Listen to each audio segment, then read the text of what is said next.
Hey, welcome to the Motormouth YouTube channel. I'm Zach. I'm Andrea. And we're having our first look at the 2026 Honda HR-V with some updates. Yeah. We're going to go through pricing, fuel economy, and more coming up a little bit later. So let's get into it.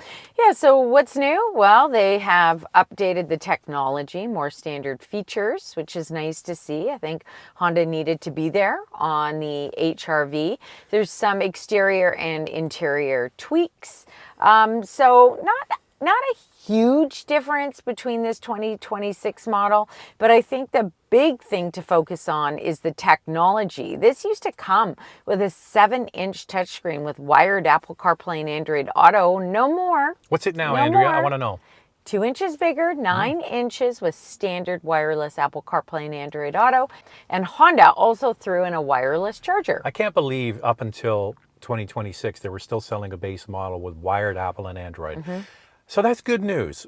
Now, I'm just going to, spoiler alert here, Andrea, they did not announce a hybrid. We've been talking about a hybrid. It's built on the same platform they use for the Civic, and the Civic hybrid was our car of the year last year. It is so good, and I'm really hoping they're going to be able to plumb it in. It is sold in other markets. The HR-V is a slightly different version than the one we get in North America, and a hybrid is available in other markets. So please, for 2027, do that. Well, I was reading an article recently that Honda did announce that they are going to bring more hybrids to market. And the reason why is because pure electric vehicles are just not selling as well as manufacturers had anticipated. Well, they don't work for everyone.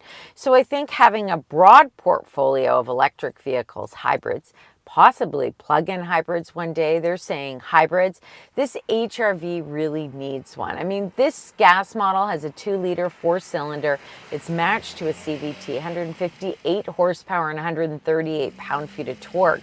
It would be nice to see a hybrid option because in the subcompact class, this is actually quite big, and it's certainly not a powerhouse. Okay, so the 2-liter that's in the car currently and for 2026 is a bulletproof power plant. They've been making it forever. We have a Honda Civic with the same engine. It's absolutely fantastic.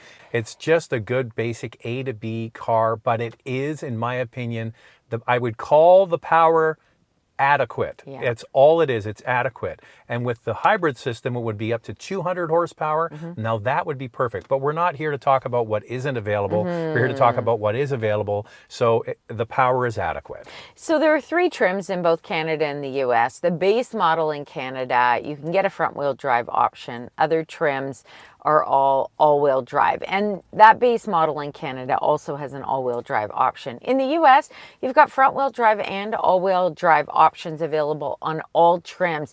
Here's something that you might find interesting. Honda USA is saying that this HR-V is really attracting Gen Z buyers. And I thought that was interesting. Canada didn't say anything about that, but they're saying they're getting a younger targeted audience with the HR-V. And you know, when you look at the price point in the US of the HR-V base model, front-wheel drive is just over $26,000 for this 2026 model. It is MSRP, but here it is. You can get into a reliable Honda with good resale value, and it's spacious. So even if, let's say you're in your 30s, let's say you're in your 20s and you have kids, but you don't have a lot to spend, you can put a car seat back there, no problem. Okay, let's go through all the positives. 2-liter power plant is very reliable. It's been around forever, and that is good news. You sleep it well with that. It's built on the Honda, same platform as the Honda Civic, which has been ultra reliable as well with this power plant. The way that it is designed, I don't love the looks of it so much. I think it's just okay looking on the outside. But the inside, you cannot fault Honda for what they know how to do, which is great interior functionality. The cargo space in the back is big.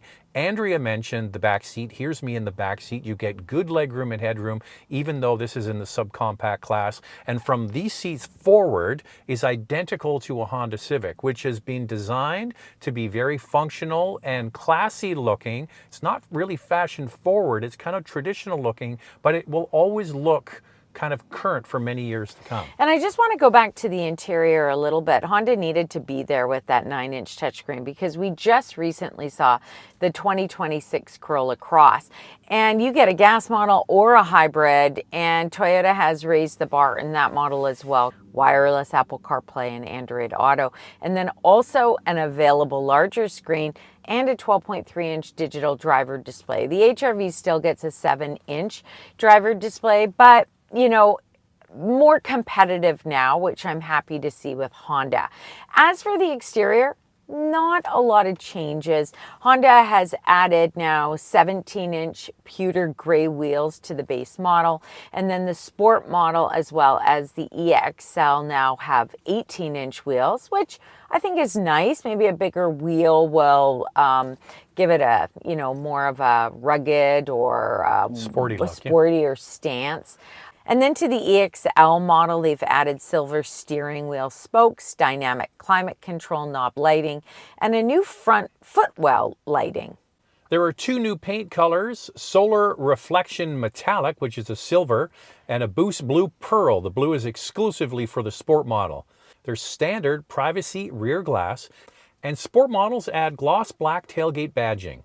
So it's at dealerships now, and Honda has released pricing. You will pay a little extra for Honda models these days. When you start looking at the 2025 Corolla Cross Hybrid, for example. All-wheel drive. All-wheel drive, you know what? The pricing is very comparable, so you can get into a hybrid. Now, keep in mind, Toyota hasn't announced their 2026 pricing for the Corolla Cross yet, so I'm sure that price is going to climb. But even if it's only a little bit more, you're still getting into a hybrid with a Toyota. All right, let's get into the pricing and the fuel economy, the HR-V. So the fuel economy for the 2-liter HR-V power plant is 9.5 liters per 100 kilometers city, 7.8 on the highway. That's 25 miles per gallon city, 30 on the highway. Front-wheel drive models get slightly better fuel economy. Here's the pricing. We'll start with Canada first and then move on to the US. The Canadian pricing includes freight, PDI, and fees. The LX front-wheel drive model starts at just under $33,500, and the top trim EXL all-wheel drive is just over $41,500 in Canada. In the United States, here's the MSRP pricing. The base front-wheel drive model starts at just over $26,000, and the high-end EXL all-wheel drive is $31,500. So we always forget to do this when we do our unique videos, Andrea. We always forget to ask you to subscribe to our channel. It really helps us a lot. It's the one thing you can do to keep us on the air, is to subscribe. It's very helpful. So we hope you enjoy our update on the 2026 Honda HR-V. We assume that it will come into the press fleet and we can check out some of those, you know, new updates. It is at the dealership now. And thanks for watching. We'll see you next time. Yeah.